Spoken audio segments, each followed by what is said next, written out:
तो मंगलाचरण में भाववर्धक अत्यंत दुखदायी मैथुन सेवन का निषेध करते हैं। पहली लाइन ही जोरदार है। एक तो भयभीत रहता है जी, और भय बढ़ते ही चला जाता है उसको। अनंतानुबंधी का भय और अत्यंत दुखदायी है। जीव की कल्पना है कि यही सुख है और है अत्यंत दुखदायी। इसकी कितना कठिन बात है। मैथुन सेवन का निषेध करते हैं। गाथा पढ़ो।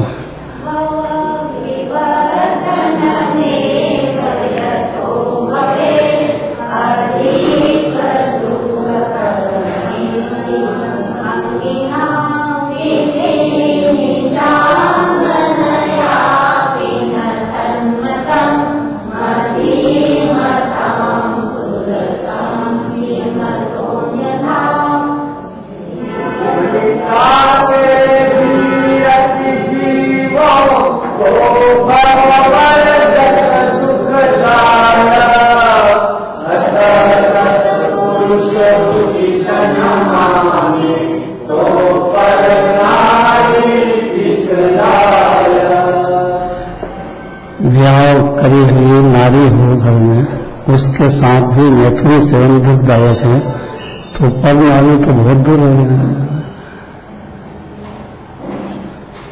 इसमें अनंत पुरुषार्थ है जी। पढ़ना है पहले। कौन पढ़ेगा? संतोष जी। मैथुन सेवन से संसार की ही वृद्धि होती है तथा यह मैथुन समस्त जीवों को अत्यंत दुख देने वाला है। इसलिए सज्जन पुरुषों ने अपनी स्त्री के साथ भी इसका सेवन उचित नहीं माना है, तो फिर दूसरी स्त्रियों या अन्य प्रकार से इसे अच्छा कैसे कहेंगे? बहुत अलौकिक बात है। निज अनिता भी सकल नारी सो रहे विरक्ता। सम्यक दर्शन होने पर निज रंगने को छोड़ दिया है। बाकी सब नारियों से माता बहन उतरी इस हिसाब से ही देखना शुरू करना, देखने लग जाएगा जी, ज्ञानी हो जाएगा। तो ये अनंत संसार का बीज है सुख बुद्धि, और वो सम्यक दर्शन बिना जाएगी नहीं। सम्यक दर्शन जिनेंद्र भगवान की भक्ति आदि, ये जिनेंद्र भगवान की वाणी को ध्यान से अपने ज्ञान में जगह देगा तो कभी सम्यक दर्शन हो सकेगा जीव को। क्या आत्मा उपादेय है, ये सुख की खान है। जीव खुद अनादि से मुक्त ही विरासता है। इसकी जो पर्याय एक समय की है वो एक समय की बिगड़ी है, एक समय में सुधरेगी, क्रम से मोक्ष तक चला जाएगा। बोलना बहुत सरल है, पुरुषार्थ अनंत है। 14 का दिन है, आज तो कम से कम सुनना चाहिए।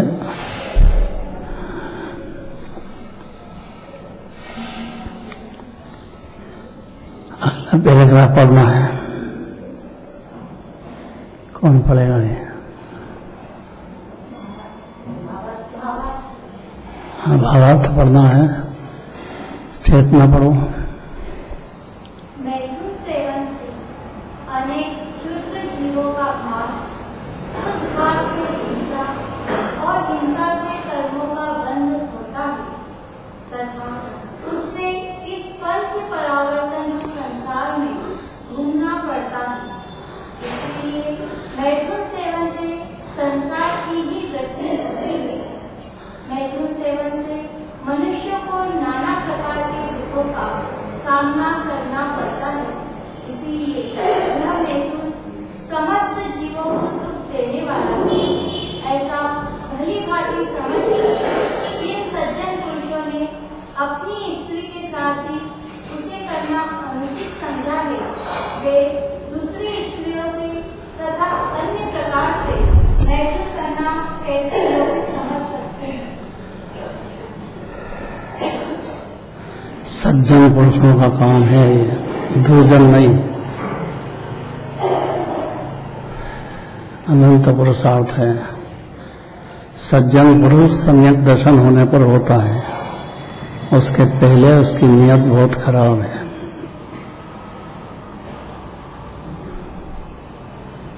उसको भव भ्रमण की, जन्म मरण की अनादि काल से क्या हो गया ये पता ही नहीं है। ये जन्म कोई आखिरी नहीं है। मुनिराज 84 लाख शील के भेद पालते हैं, जबकि भावलिंगी संत है, जंगल में है, तो भी कितनी खतरनाक संज्ञा होगी। तो मैथुन सेवन से अनेक क्षुद्र जीवों का घात होता है। शास्त्र में तो ऐसा आता है कि गांव पे प्रहार हो जाए, गांव पे बाढ़ आ जाए, बह जाए, इतना जीवों का घात होता एक बार के मैथुन सेवन में।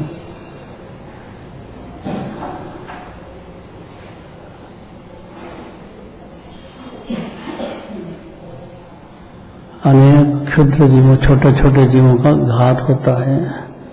उस घात से हिंसा होती है, कितने जीव पे आपदा पड़ जाती है। बहुत है वर्णन, शास्त्र में बहुत वर्णन है। अनेक त्रस जीवों का हिंसा, त्रस जीवों से कर्मों का बंद होता है, क्योंकि उस घात से हिंसा होती है। त्रस जीव, 2-3 इंद्रिय जीव कितने घात होते हैं। एक इंद्रिय का तो छोड़ दो, बेचारे को कौन परवाह करे। एक इंद्रिय जीव तो सबसे ज्यादा दुख पाता है बेचारा, उसको कोई जीव ही नहीं समझेगा। एक इंद्रिय जीव तो 2 इंद्रिय, 3 इंद्रिय, 4 इंद्रिय, पंचेंद्रिय जीवों की बात कर रहे हैं।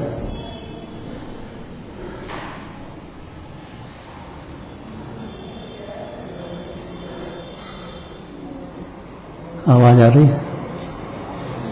14 का दिन है आज, और ये जो 16 कांड भावना भाते हैं, उसमें चेत जाए जीव, शुद्धात्मा पहचान जाए अपने को, इसके निमित्त है वो 16 कांड भावना है। तो पुण्य भाव बंध गई कारण है।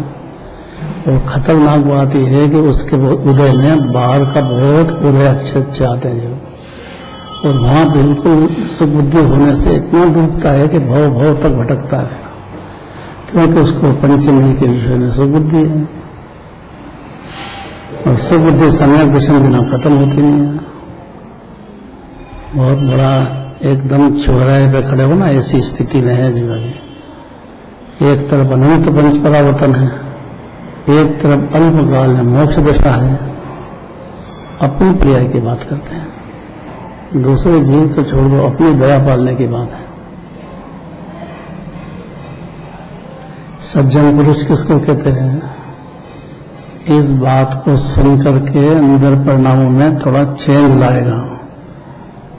दुर्जन किसको कहते हैं? सुन के, इस कान से सुन के निकाल देगा, दूसरे को सुना के संतुष्ट हो जाएगा। उससे क्या होगा?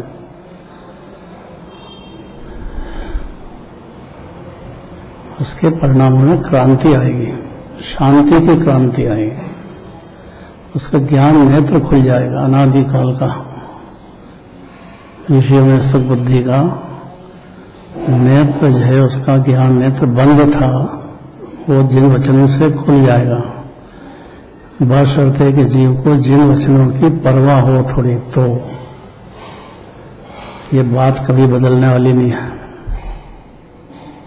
और जीव परमात्मा भी रास्ता है। गजब ये है, दो दृष्टि से तो जीव का कुछ बिगड़ा ही नहीं है। इतना ही मंजूर करने से समय दृष्टि हो जाएगा। नहीं पर्याय में एक समय का है राग। जीव अनादि अनंत शुद्धता की पाठ है, शुद्धोपयोग का समुद्र है। एक क्षण भी शुद्धोपयोग का रस आया नहीं कि शुद्ध परिणति निरंतर चलेगी जीव की। 2 धारा शुरू हो जाएगी, पर आत्मा पसंद आ जाएगी। तो किसको पसंद करना है? किसके आत्मा को?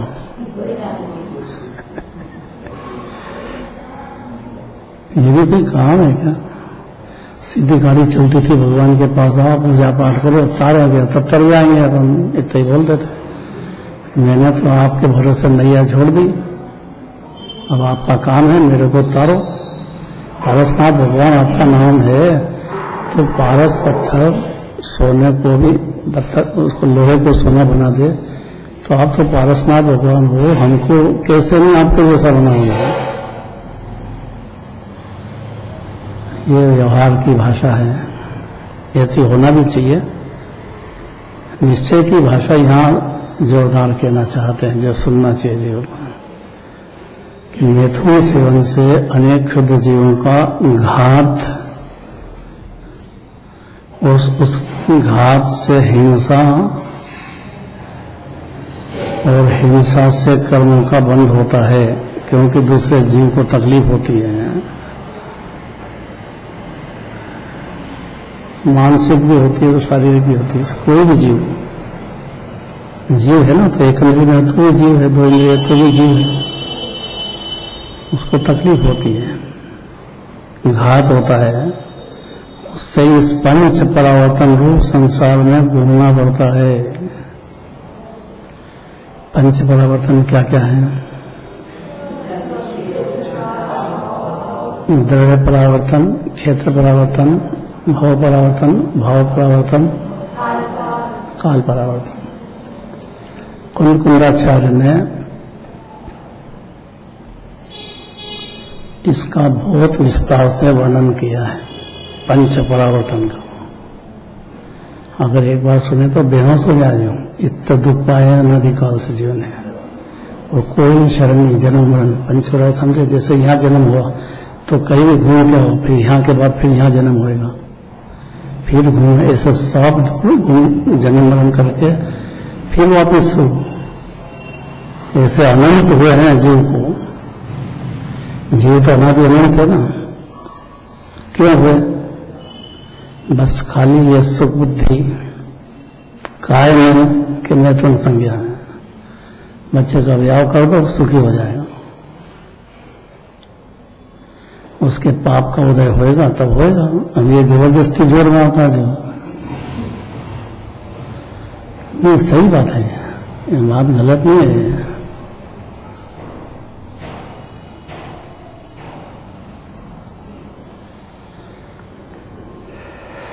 इस पंच परावर्तन रूप संसार में घूमना पड़ता है, इसलिए क्या करें कि मैथुन सेवन से संसार की ही वृद्धि होती है। माने पंच परावर्तन अनंत हो गया है, फिर होते चले जाएंगे, ये वस्तु स्वरूप है। कोई की सिफारिश या इस वस्तु स्वरूप में कोई का कुछ चलने वाला नहीं है। जीव के परिणामों के अनुसार काम होएगा, उसके परिणाम बदलते हैं, सुधरते हैं तो उसका हित होना है, बिगड़ते हैं तो हित होना है। तो बिगड़ते क्यों हैं? वो इसमें सुख बुद्धि होने से परिणाम उसके बिगड़ते ही रहते हैं। तुलसीदास जी नाम सुना होगा, अनुमति की बात है। ब्याह हुआ, घर वाली पियर गई, अब वो और क्या करे, उसके बगैर रह नहीं सकते हैं, तो चले उसके ससुराल पहुंच गए, उसके पियर। अब खिड़की पे से अंदर जाना है, सांप लटक रहा था, सांप को पकड़ करके नीचे ऊपर चले गए। अब उसने सोचा कि कैसे आ गए तुम? अरे कि मैं तो कोई रस्सी थी तो चढ़ के आ गया, देखो तो सही रस्सी में तो सांप है। नहीं सुनिए कथा, सुनी होगी ना, अपने पुराणों में इसके बहुत वर्णन है, बहुत ज्यादा वर्णन है। भावलिंगी संत के भी परिणाम बिगड़ जाते हैं, इसलिए उनको बहुत ज्यादा जंगल में रह के शुद्ध उपयोग शांति के आनंद के रसपान में ज्ञानी होने के बाद, भावलिंगी होने के बाद भी बिगड़ जाते हैं। तो बाकी जगत की क्या बात करना है यार, क्योंकि अनादिकाल के संस्कार हैं। इसलिए मुनिराज तो स्त्री से बहुत हाथ दूर रहो, अकेले में बात नहीं कर सकते हैं स्त्री मात्र से, भले ब्रह्मचारिणी हो अर्जिका हो तो भी नहीं कर सकते। अकेले में बात करने का निषेध है पूरा।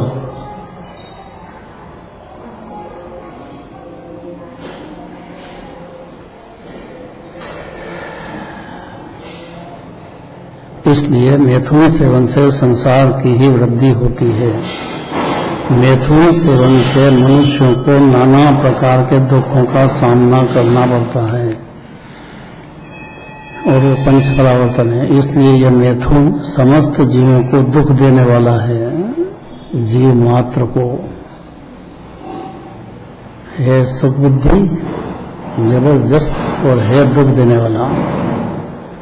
ऐसा भली भांति समझकर, भली भांति का मतलब बातों में कि सुन लिया हमने समझ लिया था, ऐसा है क्या कुछ? भली भांति समझ का मतलब है अतीन्द्रिय शांति आनंद वेदन चालू हो जाए जीव की पर्याय, तो ही तो समझा ना जीव में कि देह से आत्मा भिन्न है, राग से भी भिन्न है, पूरा आनंद का दरिया भरा है। ऐसी अनुभूति होने पर भली भांति समझ जाता है जो कि भली भांति शब्द बहुत महत्वपूर्ण है। खाली बोलना चलना बाहर से करना ऐसा इससे कुछ होता नहीं है। अनंत पुरुषार्थ है इसे भली भांति समझने का अर्थ क्या है? बातों से खूब शास्त्र पढ़ लो, पुराण पढ़ लो, दूसरे का कोई याद कर लो, उससे क्या हो? भली भांति समझकर जिन सज्जन पुरुषों ने, उनको सज्जन कहते हैं।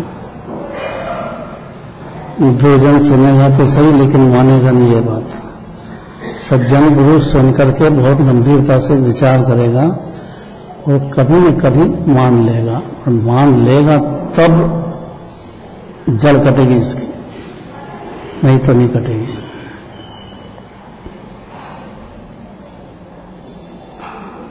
अमेरिका में, लंदन में तो खुले आम है,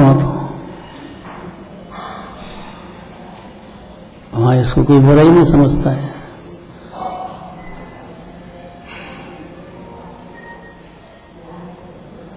हवाई जहाज में बैठे थे, लंदन जा रहे थे, वो सामने, सबके सामने, और उसकी घरवाली है कि क्या है, उसको लेके ना दो ही चुम्बन कर रहे हैं तेजी से, कोई शर्म नहीं है उसको, उसको कुछ लगता नहीं है कि दूसरा देख रहे हैं, अच्छी बात नहीं है। वो वे भान है अन्य मत तो।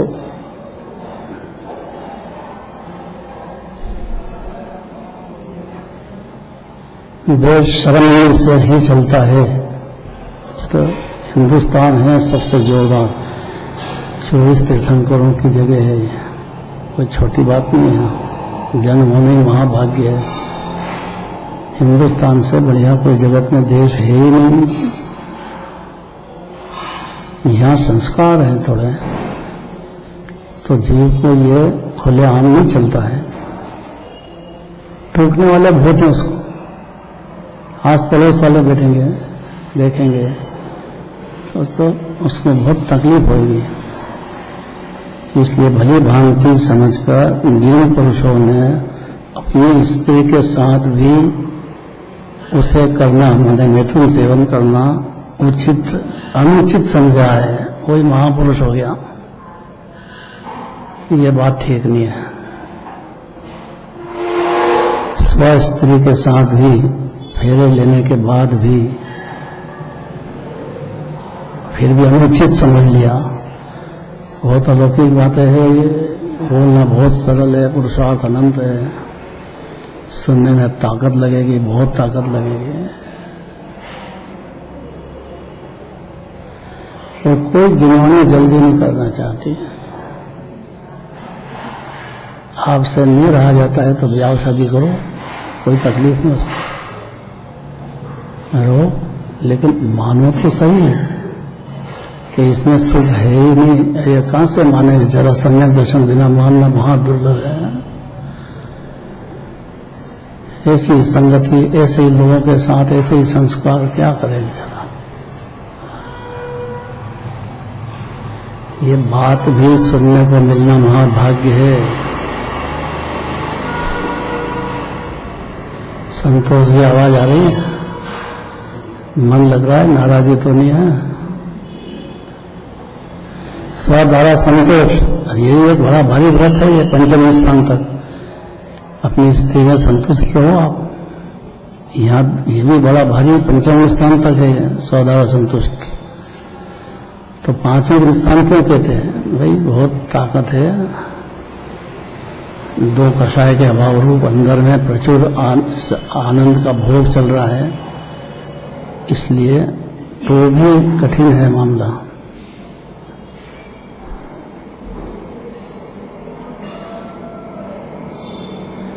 सज्जन पुरुषों ने अपनी स्त्री के साथ भी उसे करना अनुचित समझा है। वो सज्जन हो गया बहुत। दुर्जन तो अधिकार मानता, वो बेचारी बीमार हो, तकलीफ हो, कुछ परवाह नहीं करेगा। अनंत पुरुषार्थ है राजकुमार, सुनने में लगना भी बहुत बड़ी बात है जी, क्योंकि उसके खुद का सवाल है। अनंत पंच परावर्तन खड़े हैं सामने, और दिगंबर जीवन धर्म सिवाय, दिगंबर मुनिराज की वाणी सिवाय ये बात मिलेगी नहीं। वहां करुणा सागर होते हैं। दिगंबर मुनिराज किसको कहते हैं भाई? भाग्य उदय दर्शन जब पाऊं ता दिन की बलिहारी, भावलिंगी संत के दर्शन मिल जाए वो महाभाग्य का उदय है, बहुत दुर्लभ है।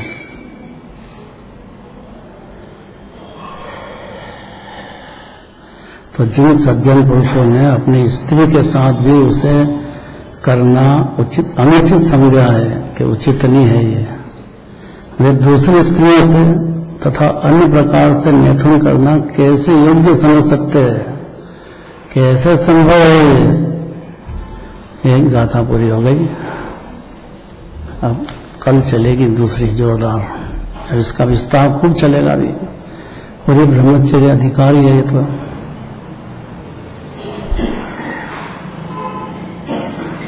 कितना बुरा लग रहा है, कितना बुरा लग रहा है।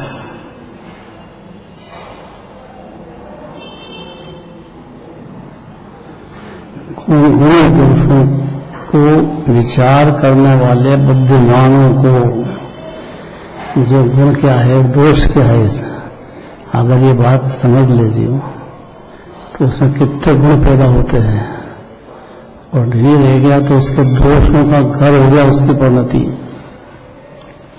इसलिए अगली गाथा कहेंगे, गुण दोषों को विचारने वाले। विचार शब्द बहुत जरूरी है, क्योंकि खाली बातें करो, विकल्प करो, उससे नहीं काम है। ज्ञान को विचार करने की ताकत अभी है, संगी पंचेंद्रिय जीव। असंग उसको कहते हैं कि विचार नहीं कर सकता हो, उसको असंग कहते हैं। वो तो ऐसे जन्म मरण करता ही रहेगा बेचारा, तो विचार शक्ति नहीं उसको। जीव के पास मनुष्य है, देव हो, नारकी हो, इनके पास विचार करने की शक्ति है संगी पंचेंद्रिय को। और जिनवानी ने यहाँ तक कहा है कि विचार करने की शक्ति होने पर भी इन बातों पर विचार नहीं करे जीव, तो संगी पंचेंद्रिय होते हुए भी असंगी व्रत है। जो न सुने ये जिनवाणी से नहीं हो के असंगी क्यों की गया? संगी पंचेंद्रिय हम तो इस बात का विचार ही नहीं करें। अनुमति में तो मौका भी नहीं है, तो गलत जगत के सब देवरागी देशी है, गड़बड़ी गड़बड़ है, वहां गड़बड़ है। मौका मिल गया दिगंबर जैन धर्म में जी, अनुमत में नहीं है बिल्कुल।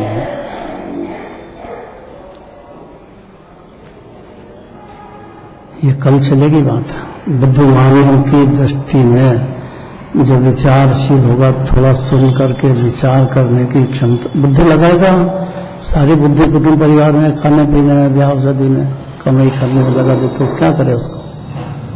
उसके बाद बुद्धि है और ये जिन वचन सुनने का भाग्य से मौका मिल गया है उसको विचार करना चाहिए उसको। तो विचार करने वाला वो बुद्धिमान की दृष्टि में मैथुन ही पशु कर्म है। ये पशुओं के द्वारा जिसे कोलेहान करते हैं कि नहीं, ऐसा हो गया तो ये कल चलेगी बात, गंभीर बात।